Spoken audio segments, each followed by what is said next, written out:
టిడ్కో గృహాలు పేదవాడి సొంతింటి కల నెరవేర్చడం కోసం 2014లో ఏర్పడిన టీడీపీ ప్రభుత్వం వీటిని నిర్మించింది. విజయనగరం వాసులకు సారిపల్లి సోనియా నగర్లో నిర్మించింది. దీన్ని సారిపల్లిలో 2656 గృహాలు నిర్మించింది. 360 గజాలకు 3.15 లక్షలు, 430 గజాలకు 3.65 లక్షలుగా ధర నిర్ణయించారు. 80% పైగా నిర్మాణాలు పూర్తి చేసింది. ఈలోపు ఎన్నికలు రావడంతో 2019లో వైసీపీ అధికారంలోకి వచ్చింది. వైసీపీ ప్రభుత్వం 4 ఏళ్లు వాటిని అలాగే వదిలేసింది. 5వ సంవత్సరంలో హడావిడి చేసి లబ్ధిదారులకు ఇంటి తాళాలు ఇచ్చింది. అయితే అప్పటికే లబ్ధిదారులు బ్యాంకులకు ₹1,00,000 చొప్పున చెల్లించారు. మిగిలిన అమౌంట్ 240 నెలల్లో ఈఎంఐ రూపంలో చెల్లించాల్సిందిగా తెలిపారు. అయితే అది కూడా వడ్డీతో కలిపి వడ్డీ ఎక్కువ కావటంతో కొంతమంది నెల ఈఎంఐ చెల్లించడం లేదు.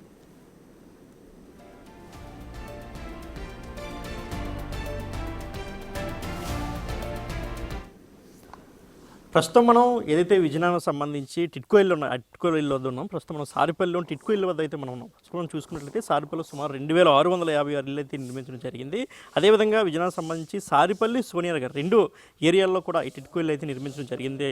అయితే దీన్ని 2014లో టీడీపీ ప్రభుత్వం వచ్చిన తర్వాత వీటిని స్టార్ట్ చేయడం జరిగింది. తర్వాత దీన్ని 2019లో వచ్చిన వైసీపీ ప్రభుత్వం ప్రభుత్వం దిగిపోవడానికి సుమారు సంవత్సరం ముందైతే లబ్ధిదారులకు అందించడం జరిగింది. అయితే సుమారు ఏంటంటే ఒక్కొక్కరికి ఒక్కో రకంగా ఇచ్చారు. మనం చూసుకున్నట్లయితే 360 చదరపు గజాలు ఇంటి స్థలం ఉన్న వాళ్ళకి ఒక రకంగా, అదేవిధంగా 430 చదరపు గజాల స్థలం ఉన్న వారికి ఒక రకంగా ఇల్లు చేయడం జరిగింది. 360 చదరపు గజాలు ఎవరైతే ఆ స్థలంలో ఇల్లు ఉందో ఆ వాళ్ళకి 3.15 లక్షలు చొప్పున, అదేవిధంగా 430 చదరపు గజాల స్థలం ఏదైతే ఉందో ఆ స్థలంలో ఇంటి ఉన్న వాడికి 3.65 లక్షలుగా అయితే ధరనైతే నిర్ణయించారు. అయితే మనం చూసుకున్నట్లయితే ప్రస్తుతం చాలామంది ఈ బ్యాంకులకి డబ్బులు చెల్లించలేక ఇల్లు ఖాళీ చేయడం జరిగింది. వాళ్ళు ఇంట్లో దిగలేదనే కూడా చెప్పుకోవాలి చాలామందికి. అందుకే ఇక్కడ యూనియన్ బ్యాంక్ ఆఫ్ ఇండియా మనం చూసుకున్నట్లయితే చాలామందికి ఇక్కడ నోటీసులు కూడా జారీ చేయడం జరిగింది. ఎందుకంటే ఫస్ట్ ఆఫ్ ఆల్ మనం చూసుకున్నట్లయితే ఇదంతా కూడా ఒక బ్యాంకుకి అదేవిధంగా లబ్ధిదారులకి మధ్య ప్రభుత్వమే అప్పుడు వైసీపీ ప్రభుత్వం కనెక్షన్ పెట్టేసి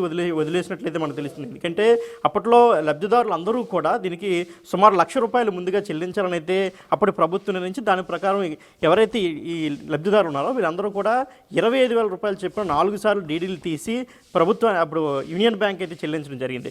అయితే ఆ తర్వాత మళ్ళీ మిగతా అమౌంట్ చెల్లించాలి. నెలకి సుమారు ₹4,000 చెప్పిన ఈఎంఐ కట్టాలి. అది కూడా ఎలా అంటే సుమారు 2 సంవత్సరాల తర్వాత ఏదైతే మొదట ₹1,00,000 చెల్లించిన తర్వాత మళ్ళీ 2 సంవత్సరాలు గ్యాప్ ఇచ్చింది. 2 సంవత్సరాల తర్వాత కట్టాలని అయితే అప్పుడు బ్యాంక్ అయితే కొన్ని నిబంధనలు అయితే విధించడం జరిగింది. దాని ప్రకారం లబ్ధిదారులందరూ కూడా ముందైతే ₹1,00,000 చెల్లించారు. తర్వాత 2 సంవత్సరాల తర్వాత ఏదైతే ఈఎంఐ చెల్లించారో అందరూ కూడా కొంతమంది లబ్ధిదారులు మాత్రమే ఈ అమౌంట్ అయితే ప్రస్తుతానికి చెల్లిస్తున్నట్లు మనకు తెలుస్తూ ఉంది. మిగతా లబ్ధిదారులు కూడా చెల్లించలేక, ఎందుకంటే ఇక్కడ రావడానికి కొంత ఇబ్బంది. ఎందుకంటే సుమారు విజయనగరానికి 15 కిలోమీటర్ల దూరంలో అయితే ప్రస్తుతం మనకి ఈ సారిపల్లి టిడ్కో హౌస్ అయితే ఉన్నాయని చెప్పుకోవచ్చు. సో ఈ నేపథ్యంలో చాలామంది అంటే ఏదైతే GF1 మనం చూసాం, అదేవిధంగా గ్రౌండ్ ఫ్లోర్లో మనకి 8వ నెంబర్ ఇల్లు కూడా చూసుకోవచ్చు. చాలా అంటే ఒక ఈ 2 ఇల్లునే కాదు, ఈ యొక్క టిడ్కో గృహాలు ఏవైతే సారిపల్లి ఉన్నాయో ఇందులో చాలామంది బ్యాంకులకు లోన్లు చెల్లించలేక, ఎందుకంటే ఈ లోన్ ఏమవుతుందంటే సుమారు మనకి చూసుకున్నట్లయితే నెలకి ₹4,000 చెప్పినంటే మొత్తం 240 నెలలు అయితే ప్రభుత్వం ఈఎంఐ చెల్లించాలనేది ఒక నిబంధన పెట్టింది. సుమారు 8 నుంచి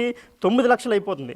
యాక్చువల్గా మొదటి నిర్ణయించిన ధర చూసుకున్నట్లయితే సుమారు 3.5 లక్షలుగా నిర్ణయించినట్లయితే దీనికి ఈఎంఐ వడ్డీలతో కలిపి మొత్తానికి 240 నెలలు అంటే సుమారు 8 నుంచి 9 లక్షల రూపాయలు అయితే అవుతుందని చెప్పి కొంతమంది లబ్ధిదారులు పూర్తిగా ఇళ్ళకి రావడం అయితే మానేశారు. ఎందుకంటే మరోవైపు మనం చూసుకున్నట్లయితే ఇక్కడ చాలా ఫెసిలిటీస్ కూడా చాలా తక్కువగా ఉన్నట్లు మనకు తెలిసింది. ఎందుకంటే ఇక్కడ మనం చూసుకున్నట్లయితే ఎలాంటి స్కూల్స్ కావచ్చు, ఆఫీసులు కావచ్చు, అంటే ఒక సచివాలయం కూడా లేనటువంటి పరిస్థితి అయితే ఉంది. మనం అదేవిధంగా మనం చూసినట్లయితే హాస్పిటల్కి వెళ్ళాలన్నా కూడా చాలా ఇబ్బందికరమైనటువంటి పరిస్థితులు అయితే ఏదైతే ఈ సారిపల్లి ఉందో దీనికి సంబంధించి టిడ్కో గృహాల నుంచి వెళ్ళడానికి చాలా ఇబ్బందికరమైన పరిణామాలు తలెత్తున్న నేపథ్యంలో చాలామంది ఇక్కడ రావడానికి కూడా ఇష్టపడడం లేదని చెప్పుకోవచ్చు. ఇక్కడ చూసుకోవచ్చు, ఎటు చూసినా కానీ మనకి ఇక్కడ నోటీసులు అంటించి ఉన్నటువంటి పరిస్థితి మనకు కనిపిస్తూ ఉంది. ఇక్కడ మనం చూసుకోవచ్చు యూనియన్ బ్యాంక్ ఆఫ్ ఇండియా వాళ్ళు మొత్తం ఇదంతా కూడా చూసుకోవచ్చు. ఈ ఆస్తి SCR-FAESI చట్టం ప్రకారం యూనియన్ బ్యాంక్ ఆఫ్ ఇండియా వారు స్వాధీనపరచుకోవడం అయిందని చెప్పేసి వాళ్ళే ఇక్కడ ఇట్లా అధికృత అధికారి ప్రాంతీయ విజయనగరం వాళ్ళే ఎందుకు కూడా అంటించడం జరిగింది. ఇక్కడ మనం చూసుకోవచ్చు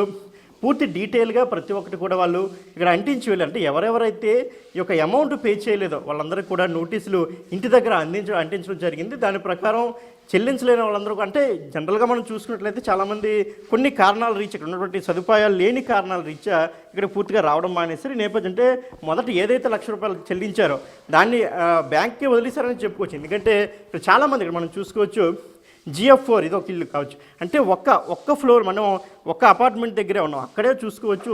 ఇప్పటివరకు 4 ఇంట్లకి గ్రౌండ్ ఫ్లోర్లో 8 ఇల్లు ఉంటే 4 ఇంట్లకి యూనియన్ బ్యాంక్ ఇండియా నోటీసులు అంటించడం అనేది జరిగిందనమాట. వీళ్ళందరూ కూడా EMIలు చెల్లించలేదని చెప్పేసి బ్యాంక్ అయితే వీళ్ళందరికీ కూడా నోటీసులు ఇవ్వడం జరిగింది. అయితే వీళ్ళందరూ నోటీసులు ఇవ్వడానికి పలు కారణాలు అయితే మనకి వినిపిస్తున్నాయి. ఎందుకంటే ఇలాంటి సౌకర్యాలు సరిగా లేనటువంటి పరిస్థితులు మనం చూసుకోవచ్చు. పూర్తిగా ఒక డ్రైనేజీ సిస్టమ్ కూడా సరిగా లేని పరిస్థితుల్లో చాలామందికి రాలేదా అనే అనుమానం కూడా కలుగుతున్నటువంటి పరిస్థితులు అయితే చాలా ఉన్నాయి. ఎందుకంటే ఇక్కడ మనం చూసుకోవచ్చు ఒక సచివాలయం లేదు, ఒక హాస్పిటల్ సదుపాయం లేదు, అదేవిధంగా మనం చూసుకున్నట్లయితే సరైన రోడ్డు సదుపాయం కూడా లేని పరిస్థితి అయితే ఉంది. మరోపక్క స్కూల్స్కి వెళ్ళే పిల్లలకు కూడా ఎటువంటి స్కూల్ సదుపాయం కూడా లేనటువంటి పరిస్థితులు ఇలా అనేక కారణాల రీత్యా ఇక్కడ ప్రజలు ఎవరు కూడా ఉండట్లేదని మనం చెప్పుకోలేదు. ఎందుకంటే విజయనగరానికి చాలా దూరంలో కూడా ఉండడం, అదేవిధంగా ఇటువంటి ఫెసిలిటీస్ లేకపోవడంతో వీళ్ళందరూ ఉన్నట్లు తెలుస్తుంది. మరోపక్క మనం చూసుకున్నట్లయితే ఇక్కడ అంటే మెయింటెనెన్స్ ఏ విధంగా ఉంది, ప్రభుత్వం మెయింటెనెన్స్ ఏ విధంగా చేస్తుంది, ప్రస్తుతం ఫ్లాట్లు ఏ విధంగా ఉంటున్నాయో కూడా మనం చూసే ప్రయత్నం ఒకసారి చేద్దాం. ఒకసారి మనం చూసుకున్నట్లయితే మనం చూసుకోవచ్చు ఈ గోడల యొక్క లీకేజెస్, అంటే ఒక ఫ్లోర్ నుంచి మరో ఫ్లోర్ అంటే ప్రతిదీ స్లాబ్స్ ఏరియాలో ఏదైతే ఉందో ఆ స్లాబ్స్ ఏరియా వద్ద లీకేజెస్ ఏ విధంగా ఉన్నాయో మనం చూసుకోవచ్చు. ఒకసారి అంతా కూడా మనం చూస్తే లీకేజెస్ మనకు కనిపిస్తున్నాయి. అంటే సుమారు 10 years అయిపోవడం, సరైనటువంటి నిర్మాణం సరిగా లేదా అనే డౌట్లు కూడా మనకు వస్తుంది. ఎందుకంటే క్వాలిటీ కూడా లేనట్టు తెలుస్తుంది. ఎందుకంటే అప్పుడే లీకేజెస్ మనం క్లియర్గా చూడొచ్చు. ఒకసారి మనం లీకేజెస్ చూస్తే తెలుస్తుంది ఎంత క్వాలిటీతో నిర్మించారు. సో దీనివల్ల కూడా కొంతమంది రావట్లేదని కూడా మనం చెప్పొచ్చు. అదేవిధంగా ఒకసారి మనం చూసుకోవచ్చు తిప్పలన్నీ కూడా మొత్తం ఎక్కడ మెయింటెనెన్స్ కూడా ఇది లేని పరిస్థితి. అంటే మొత్తం పాములన్నీ కూడా తిరిగే ప్రాంతం ఇదంతా కూడా ఒకసారి అటుపక్క మనం చూసుకోవచ్చు. ఇటుపక్క కూడా మొత్తం పిచ్చి మొక్కలతో అంతా కూడా నిండిపోయినటువంటి పరిస్థితి అనమాట. సో దీనివల్ల కూడా చాలామంది లబ్ధిదారులు రాలేనట్లుగా మనకు తెలుస్తూ ఉందన్నమాట. అంటే ఎటు చూసినా కానీ ఒక మెయింటెనెన్స్ లేదు, ఒక నీట్నెస్ లేదు, సరైన మౌలిక వస్తువులు లేవు, అసలు ఏం లేవు. కేవలం ఇల్లులు మాత్రమే చిన్న ఇల్లులు నిర్మించి వదిలేసింది ప్రభుత్వం. ఈ నేపథ్యం చాలామంది రావడానికి కూడా ఇష్టపడలేని పరిస్థితి అనమాట. అంటే ఓ పక్క EMIలు కట్టడం అంటే ఈ దగ్గరలో అంటే ఇల్లు తీసుకుందామనగానే చాలా దూరంగా ఉండడం. సో ఇక్కడ ఈ బ్యాంక్కి డబ్బులు కట్టే బదులు బయట ఎక్కడ ఉంటే పిల్లలకి చదువులకి ఇబ్బంది ఉండదు, దేనికి ఇబ్బంది ఉన్న ఉద్దేశంతో చాలామంది రాలేనటువంటి పరిస్థితి నెలకొంది. నిర్మాణాలు చేసిన 4 సంవత్సరాల తర్వాత వాటిని లబ్ధిదారులకు అందజేయడం, వారంతా ఇళ్లలోకి ప్రవేశించారు. అయితే అప్పటికే కొంత మరమ్మతులకు గురయ్యాయి ఆ భవనాలన్నీ కూడా. కానీ సొంతిల్లు లేకపోవడంతో రిపేర్లు చేయించుకుని మరీ కొందరు గృహప్రవేశాలు చేశారు. అయితే ఇప్పుడు ఇంటి స్లాబ్ అంతా కూడా వాటర్ లీకేజ్తో పాడైపోతుంది. మరోవైపు వాటర్ పైప్ లైన్ సరిగా లేకపోవడంతో గోడల నుండి కూడా వాటర్ లీకేజ్ అవుతుంది. కనీస సదుపాయాలు కూడా లేకపోవడంతో లబ్ధిదారులు అసహనం వ్యక్తం చేస్తున్నారు. అధికారులకు ఫిర్యాదు చేసినా అదిగో ఇదిగో అంటూ కాలయాపన చేస్తున్నారని ఆవేదన వ్యక్తం చేస్తున్నారు. అయితే ప్రస్తుతం మనం ఇంతవరకు నోటీసులు అంటించిన ఇల్లు చూసాం. అయితే ఇళ్లలో పరిస్థితి ఎలా ఉందో ఒకసారి చూసే ప్రయత్నం చేద్దాం. ఇంట్లోకి వెళ్దాం, ఇల్లు ఎలా ఉన్నాయో చూద్దాం. ఒకసారి మనం ఇల్లులో చూసుకున్నట్లయితే ఒకసారి మనం ఫ్లోరింగ్ వైపు చూస్తే అంతా కూడా చెమ్మ మనకు కనిపిస్తూ ఉంది. ఒకసారి మనం చూడొచ్చు, అబ్జర్వ్ చేసుకుంటే ఇళ్లలోకి చెమ్మ దిగిపోతున్నటువంటి పరిస్థితి. మొత్తం ఇల్లు చూసుకుంటే G+3 అనమాట. అంటే మొత్తం 4 ఫ్లోర్ల కింద నుంచి ఉంటే 2వ ఫ్లోర్లో ప్రస్తుతం మనం ఉన్న 2వ ఫ్లోర్లో ఉన్న ఇంటి పరిస్థితి ఒకసారి మనం చూడొచ్చు. ఒకసారి మనం ఇటు చూసుకున్నట్టే సీలింగ్లో ఎక్కడ ఏ రూమ్లో మనం చూసుకున్నా కానీ అటు బెడ్రూమ్ కావచ్చు, కిచెన్ కావచ్చు, హాల్ కావచ్చు, ఎక్కడ చూసుకున్నా కానీ సీలింగ్స్ యొక్క పరిస్థితి ఒకసారి మనం చూసుకోవచ్చు ఎలా ఉందో. ఎందుకంటే అధికారులు కూడా పట్టించుకునే పరిస్థితి ఉంది. ఎందుకంటే పూర్తిగా బ్యాంకు వాళ్ళకి ఇచ్చేసామన్న ధోరణిలో వాళ్ళు కూడా ఉన్నట్టుగా మనకు తెలుస్తుంది. ఒకసారి మనం సీలింగ్స్ చూసుకున్నట్లయితే ఎక్కడ చూసినా బయటే కాదు, అంటే ఇంతవరకు ఇందులో మనం ఇంతకుముందు ఒకసారి మనం బయట చూసాం అనమాట. ఇల్లు బయట ఎలా ఉంది, ఫ్లోరింగ్ ఎలా ఉంది, అదేవిధంగా బయట వాటర్ లీకేజ్ ఎలా జరుగుతుందో ఒకసారి మనం చూసాం. ఇప్పుడు ఇళ్ళలో చూసుకుంటే ఒకసారి మనం ఇక్కడ బాల్కనీలో చూసుకున్నట్లయితే మొత్తం ఇదంతా కూడా చెమ్మ. వీళ్ళు అసలు దీన్ని వినియోగించడానికి కూడా అందుబాటులో లేదు. ఒకసారి మనం ట్యాప్ చుట్టూ చూసినట్లయితే లోపల నుంచి పైపులు మొత్తం కూడా లీకేజ్ అవుతున్నటువంటి పరిస్థితి అయితే ఉంది. ఎక్కడంటే బయటే కాదు ఇంట్లో ఉన్న వాళ్ళు కూడా చాలా ఇబ్బందులు ఎదుర్కొంటున్న పరిస్థితి అయితే ఉంది. వాళ్ళు అంటే ఏ విధంగా ఫేస్ చేస్తున్నారు, అధికారులకు ఏమైనా ఫిర్యాదు చేశారా అనేది కూడా ఒక్కసారి వాళ్ళతో మాట్లాడే ప్రయత్నం చేద్దాం. చెప్పండి, దీని గురించి మీరు ఇంతకుముందు ఏమైనా అధికారులకు చెప్పారా ఈ విషయాన్ని? చెప్పామండి, సార్కి చెప్పాము. ఫోటోలు తీసుకుని ఈ మేడంకి పంపిస్తామని చెప్పారు, పంపించారు. కానీ ఏమి కేర్ తీసుకోలేదు. ఓకే, సో అంటే మీరు ఎన్నాళ్ళు అయింది ఇంట్లోకి వచ్చి? 1.5 అయింది. అప్పటి నుంచి ఇదే పరిస్థితి ఉందా? ఇదే పరిస్థితి. అంటే మీరు ఎంత పే చేశారు ఇంటి కోసం? 1 lakh ముందు కట్టాము, ఓకే ప్రతి నెల 380 ఓకే ఓకే కడుతున్నాం. అంటే రెంట్ బదులు ఇది కట్టుకుంటున్నాము. ఓకే ఓకే కానీ ఇంట్రెస్ట్ మాకు ముందుగా మాకు తాళాలు ఇచ్చిన దగ్గర నుంచి చెప్పలేదు, ఓకే ఈ లోను కట్టియాలని. ఓకే మాకు ఇల్లు లేట్గా ఇవ్వడం వల్ల మేము రాలేక ఇక్కడ నీళ్ళు ఈ సదుపాయం లేదు, రాలేదు. అది ఇంట్రెస్ట్ ఎక్కువైపోయింది, ఎక్కువ వేస్తారు. ఇప్పుడు ఆ ఇంట్రెస్ట్ తగ్గిస్తే ఇక్కడైనా వచ్చాం కాబట్టి మేము అసలు వాళ్ళు 3,65,000 ఇచ్చారు, అదైనా కట్టుకుందామని ఉద్దేశం. ఇప్పుడు అందరు ఇక్కడ ఉన్న వాళ్ళందరూ అదే అడుగుతున్నారు. ఇప్పుడు ఈఎంఐ ఎన్ని సంవత్సరాలు కట్టమని మీకు చెప్పారు అది బ్యాంక్ అధికారులు? అంటే 20 సంవత్సరాలు అని అన్నారు. ఓకే 3,800 కట్టమన్నారు నెలకి. నెలకి. అది మీ సబ్సిడీ ఎంత వస్తుంది కట్టని చెప్పారు. ఓకే ఓకే కాకపోతే మేము 1,00,000 రూపాయలు డీడీ తీయమన్నారు కదా, 4 డీడీలు తీసి ఇచ్చాము. అదే మేము ఇంట్రెస్ట్ తెచ్చుకుని కట్టాము సడన్గా తీయమంటే. ఇప్పుడు అది కట్టుకుని ఉండలేము. మేము వచ్చిన లోను మాకు ఇచ్చింది మేము ఇక్కడి నుంచి కట్టుకుంటామని నేను చెప్పాం. అంటే ఏం చెప్పారు సచివాలయం మీటింగ్లో మీకు ఏం చెప్పారు? మీరు పేగా క్లియర్ చేసుకోండి అమ్మా, మళ్ళీ మేము అక్కడ ఇంకా మా గవర్నమెంట్ది కన్స్ట్రక్షన్ చేయడానికి వాళ్ళు లోన్ బ్యాంక్ వాళ్ళు ఇవ్వట్లేదు అని అంటే, ఇప్పుడు మీరు కట్టమని మాకు ఇదా మీటింగ్ పెట్టి చెప్తున్నారండి. అప్పట్లోనే మాకు తాళాలు ఇచ్చి సదుపాయాలు ఏర్పాటు చేసి బ్యాంక్ కట్టుకోండి లోన్లు ఇచ్చి అలాగా అయితే బాగుండు. సదుపాయాలు వాటర్ అది లేకుండాను మమ్మల్ని దిగిపోమంటే ఎలా దిగిపోతాము? అంటే మీరు డబ్బులు కట్టిన ఎన్ని నెలల తర్వాత ఇల్లు మీకు హ్యాండ్ ఓవర్ చేశారు? మేము 1,00,000 రూపాయలు కట్టిన 5 సంవత్సరాలకి ఇల్లు ఇచ్చారు. అంటే మీరు టీడీపీ హయాంలో డబ్బులు కట్టారు?